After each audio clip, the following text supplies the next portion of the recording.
Cyber crime थाना police ने interstate cyber ठगों के गिरोह का पर्दाफाश किया है, जो लोगों को विदेशी कंपनियों में नौकरी दिलाने के नाम पर ठगी करता था। इस गिरोह ने 80 लाख रुपए की साइबर ठगी को अंजाम दिया था। पुलिस ने इस मामले में गिरोह के सरगना समेत 3 शातिर अपराधियों को गिरफ्तार किया है और इनके पास से मोबाइल, लैपटॉप, कंप्यूटर, नकदी समेत कई इलेक्ट्रॉनिक उपकरण बरामद किए हैं। 3 व्यक्ति गिरफ्तार हुए हैं। दीपक कुमार, भानु प्रताप, कुणाल विश्वास, ये तीनों ही उधर पश्चिम क्षेत्र के रहने वाले, पश्चिम उत्तर प्रदेश के। इनके द्वारा एक फर्जी कंपनी बनाई गई थी और ये पोर्टल से, ऑनलाइन पोर्टल से जो लोग नौकरी सीकर्स होते हैं, जो नौकरी की तलाश में होते हैं, उनका डेटा लेते थे और लगातार उसको टेलीकॉलर से कॉल करवाते थे। उसमें कुछ लोग फंस जाते थे, तो इसमें ही हमारे जो वादी हैं इनके ये फंस गए थे और इसमें इनके द्वारा, इन तीनों के द्वारा 80 लाख रुपए का फ्रॉड कर लिया गया है। अभी हम लोगों ने इनके पास से काफ़ी, जो इनकी जो कंपनी है जहाँ पे पकड़ा गया है, तो मोबाइल्स, लैपटॉप और डेस्कटॉप पकड़ा है और कुछ डॉक्यूमेंट्स भी पकड़े हैं, जिसमें लगभग 550 लोगों के जो रिकॉर्ड्स हमें मिले हैं। हम उनको भी खंगाल रहे हैं। अगर उनके साथ भी फ्रॉड हुआ होगा और FIR लिखी हुई तो उनको भी हम लोग अकाउंट फॉर करेंगे। कैसे फ्रॉड करें सर? ये मैंने बताया जैसे कि ऑनलाइन पोर्टल पे जो लोग नौकरी की जो नौकरी चाह रहे होते हैं, वो अपना डेटा डालते थे। वहाँ पे ये लोग डेटा उस पोर्टल से निकाल लेते थे और कॉल करते थे और उसमें से हर दिन टेलीकॉलर्स कॉल करने के बाद कुछ लोग इसमें फंस जाते थे और उनको झांसा देते थे कि आपको अच्छी नौकरी लगवा देंगे और उसके एवज में कुछ पैसा ये वो करके लगभग इन्होंने अभी तक जो पता चला है वो 3-4 लोगों के साथ फ्रॉड किया है, तो उसका डेटा भी हम लोग निकाल रहे हैं। कितनी टीम गठित की गई थी सर? हाँ जी, टेलीकॉलिंग कौन करता था? टेलीकॉलिंग के लिए इन्होंने अभी तक तो 2 लोग रखे हुए थे, जो अभी नहीं मिले हैं। हम उनको भी पकड़ेंगे। अगर उनको पता होगा कि हाँ भाई ये फ्रॉड वाला काम कर रहे हैं, तो उनको भी अकाउंट फॉर किया जाएगा। बड़ागांव थाना क्षेत्र के औसानपुर गांव में शुक्रवार देर रात दर्दनाक हादसा हो गया। ट्रैक्टर पलटने से एक ही परिवार के 3 लोगों की मौके पर ही मौत हो गई। हादसे में पिता, पुत्र और भतीजे की जान चली गई, जिससे गांव में शोक की लहर दौड़ गई। हादसे में तीनों लोग ट्रैक्टर के नीचे दब गए। बाइक से गुजर रहे एक युवक ने खेत के किनारे पलटे हुए ट्रैक्टर को देखा और तत्काल ग्रामीणों को सूचना दी।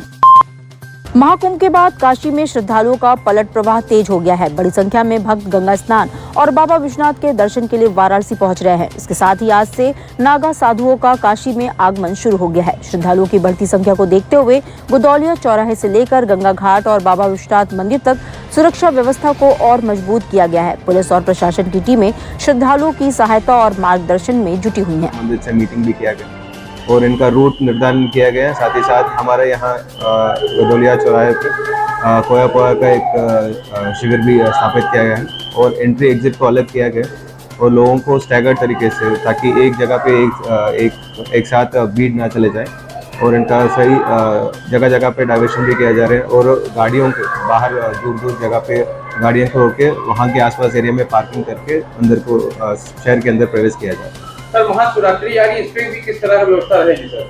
महाशिवरात्रि की जो व्यवस्था अभी किया गया है उसका महाशिवरात्रि तक इसको जारी रखेंगे और साथ ही साथ जो अखाड़ाओं की जो दर्शन के लिए जो व्यवस्था है उसको भी सुनिश्चित किया जाएगा। सर, प्रशासन के द्वारा कैंप भी लगाया गया है गुदौलिया चौराहे में? गुदौलिया चौराहे में कैंप लगे हैं ताकि ये यहाँ विभिन्न राज्यों से, विभिन्न जगहों से लोग आ रहे हैं, जो बीच में कुछ लोग पीछे रह जा रहे हैं, मिस हो जा रहे हैं, उनको उनके परिवार के लिए सही सलामत इनको मिलवाने के लिए यहाँ एक शिविर बनाया गया। दिल्ली विधानसभा चुनाव में भारतीय जनता पार्टी की ऐतिहासिक जीत के बाद कोदई चौकी पर शनिवार को भाजपा कार्यकर्ताओं ने भव्य जश्न मनाया। भाजपा पिछड़ा वर्ग मोर्चा के क्षेत्रीय उपाध्यक्ष अनूप जायसवाल के नेतृत्व में कार्यकर्ताओं ने ढोल नगाड़ों की गूंज और गुलाल उड़ाकर जीत का उत्सव मनाया।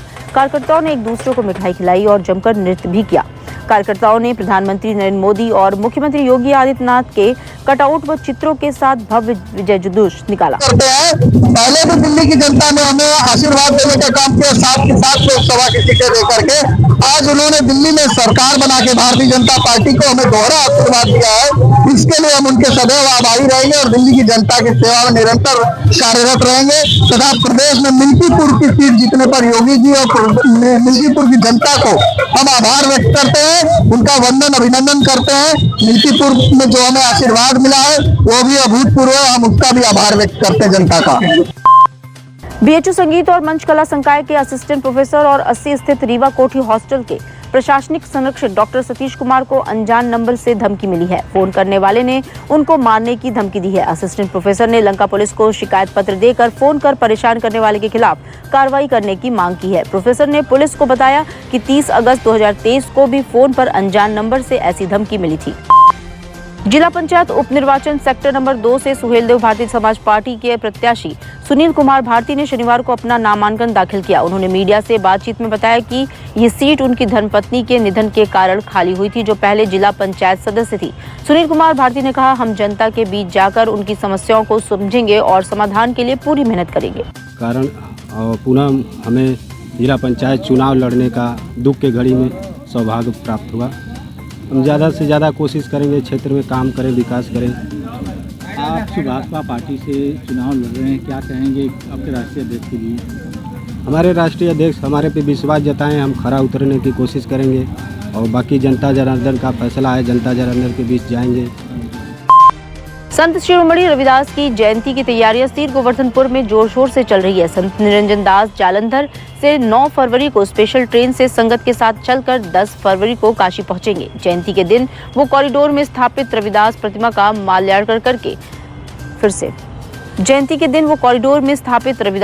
पर माल्यार्पण करके सत्संग पंडाल पर पहुंचेंगे। सेवादार पंडाल क्षेत्र में अस्थायी 24 महिला और 12 पुरुष शौचालय बनाए हैं। इसमें पंजाब से आई महिला सेवादार जिम्मेदारी निभा रही हैं। काशी में महाकुंभ के पलट प्रवाह की दूसरी पारी शुरू हो चुकी है। प्रयागराज में कुंभ स्नान के बाद जूना अखाड़े के नागा साधु और संत महात्माओं का काशी आगमन शुरू हो गया है।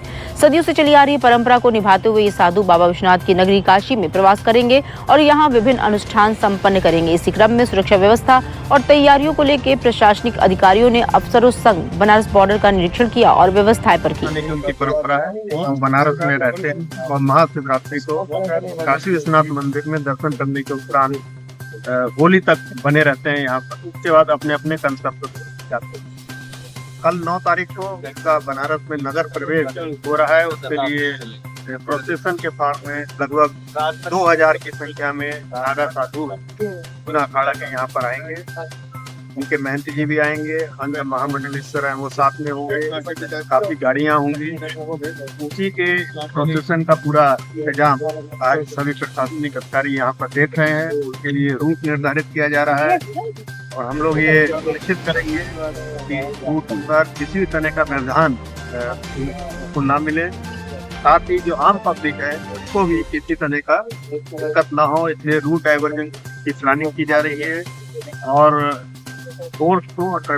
यहाँ पर। दिल्ली और मिल्कीपुर में भाजपा की प्रचंड जीत के बाद काशी में भी उत्साह का माहौल है। 27 साल बाद दिल्ली की सत्ता में भाजपा की वापसी पर प्रधानमंत्री के संसदीय क्षेत्र की महिलाओं ने जीत की खुशी आतिशबाजी और बैंड बजाकर मनाया। विशाल भारत संस्थान एवं मुस्लिम महिला फाउंडेशन के संयुक्त तत्वावधान में लम्हे के सुभाष भवन में जीत का जश्न मनाया गया। प्रधानमंत्री नरेंद्र मोदी को बधाई दी गई। मोदी के पोस्टर के साथ मोदी जिंदाबाद के नारे भी लगाए गए। दिल्ली विधानसभा और मिल्कीपुर उपचुनाव में बीजेपी की प्रचंड जीत के बाद वाराणसी में भाजपा कार्यकर्ताओं और नेताओं ने जोरदार जश्न मनाया। ढोल नगाड़ों की थाप पर विधायक, मेयर और भाजपा नेता झूमे और एक दूसरे को मिठाई खिलाकर जीत की खुशी का इजहार किया। दिल्ली की जीत की खुशी में वाराणसी में भव्य आतिशबाजी की गई। भाजपा कार्यकर्ताओं ने भारत माता की जय, मोदी योगी जिंदाबाद और दिल्ली में फिर कमल खिला जैसे नारों के साथ जश्न मनाया। हमने अपनी आंखों से देखी है। आज हमें खुशी है कि वहाँ की जनता को भी दुर्दशा से और नौटंकी से मुक्ति मिल गई।